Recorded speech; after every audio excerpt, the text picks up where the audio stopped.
Hi hello ನಮಸ್ಕಾರ ಎಲ್ಲರೂ ಹೇಗಿದ್ದೀರಾ? ಎಲ್ಲ ತುಂಬ ಚೆನ್ನಾಗಿದ್ದೀರಾ ಅಂತ ಅಂದ್ಕೊಂಡಿದ್ದೀನಿ. ಇವತ್ತು ನಾನು ಮನೆಯಲ್ಲಿ ಇನ್ಸ್ಟೆಂಟಾಗಿ ದೋಸೆನ ಯಾವ ಥರ ಮಾಡೋದು ಅಂತ ತೋರಿಸ್ಕೊಡ್ತೀನಿ. ಇದು ರವೆ ದೋಸೆ ಆಗಿರುತ್ತೆ. ನಾನು ಒಂದು 5 ನಿಮಿಷಗಳ ಹಿಂದೆಯೇ ರವೆ ಅವಲಕ್ಕಿ ಎಲ್ಲನೂ ನೆನೆಸ್ಕೊಂಡು ಇಟ್ಕೊಂಡಿರ್ತೀನಿ.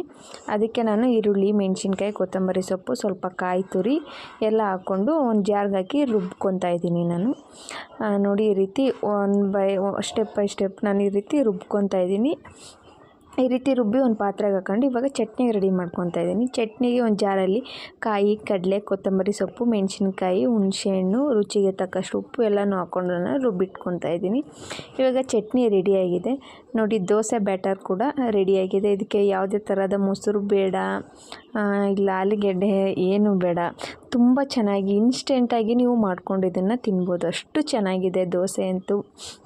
ಇವಾಗ ದೋಸೆ ಹಿಟ್ಟಿಗೆ ನೀವು ಇನ್ನೂ ತೆಳುವಾಗಿ ಬೇಕು ಅಂದ್ರೂ ನೀವು ಮಾಡ್ಕೋಬೋದು. ತುಂಬ ಚೆನ್ನಾಗಿ ಬರುತ್ತೆ ದೋಸೆ ಅಂತೂ.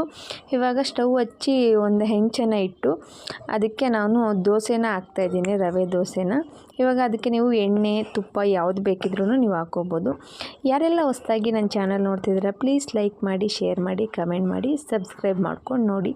ನಾನು ಏನೇ ಹೊಸದಾಗಿ ಅಡುಗೆಗಳನ್ನ ಹಾಕಿದ್ರೂ ನಿಮಗೆ ಬೇಗನೆ ರೀಚ್ ಆಗುತ್ತೆ ನೋಡಿ. ಇವಾಗ ಆಗಿದೆ.